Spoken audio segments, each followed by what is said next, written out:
अस्सलाम वालेकुम दोस्तों, पाकिस्तान सुपर लीग सीज़न 5 की एक नई अपडेट के साथ आपकी खिदमत में हाजिर हैं। तो आप अपनी कौन सी टीम को सपोर्ट करें इस बार PSL में, अपनी फेवरेट टीम का नाम ज़रूर मेंशन करें और इस वीडियो को लास्ट तक लाजमी देखिएगा। चलिए शुरू करते हैं।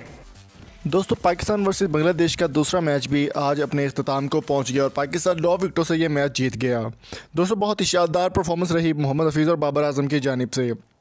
तो दोस्तों, मैं आपके साथ एक चीज़ यहाँ पर शेयर करता चलूँ कि बाबर आजम काफ़ी अरसे से जो है वो पाकिस्तानी टीम के कप्तान हैं और आज उन्होंने बहुत ही शानदार परफॉर्मेंस दी और बहुत ही ज़बरदस्त परफॉर्मेंस के साथ अपनी टीम को लीड करते हुए अच्छे तरीके से दूसरा T20 भी जितवा दिया। दोस्तों, अब बात कर लेते हैं इस टीम के मेन पॉइंट के जिस बारे में हम वीडियो आज शेयर बनाने वाले आपके साथ। तो दोस्तों, मैं आपको बताता चलूँ कि बाबर आजम की सिलेक्शन के बाद उन्होंने मिसबाह उल हक से ये बात कही थी कि उनके कहने पर शोएब मलिक और मोहम्मद हफीज़ को वापस जगह दी जाए तो इंशाल्लाह ताला वो अच्छे तरीके से परफॉर्म करेंगे। बाबर आजम की बात मानते हुए मोहम्मद हफीज़ को और शोएब मलिक को दोबारा से टीम में शामिल कर लिया गया।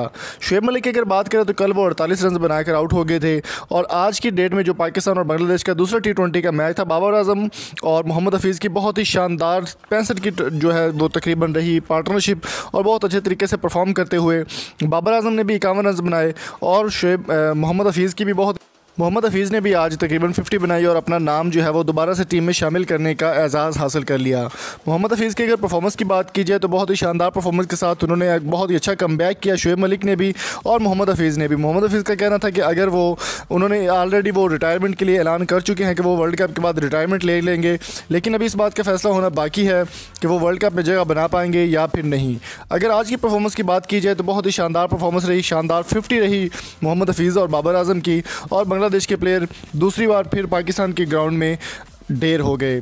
मोहम्मद हफीज़ का कहना था कि रिटायरमेंट के बाद भी उनके चांसेस हैं कि अगर वो खेल लेंगे या फिर नहीं खेलेंगे, लेकिन उनका कहना था कि वो रिटायरमेंट ले चुके हैं और वर्ल्ड कप में जगह बनाने के लिए तैयार हैं। तो आपकी इस बारे में क्या राय है? कमेंट बॉक्स में अपनी कीमती राय से हमें ज़रूर आगाह कीजिए और अगर आपको वीडियो पसंद है तो चैनल को सब्सक्राइब जरूर कीजिएगा। मिलेंगे आपसे नेक्स्ट वीडियो में। Thank you so much. अल्लाह हाफिज़।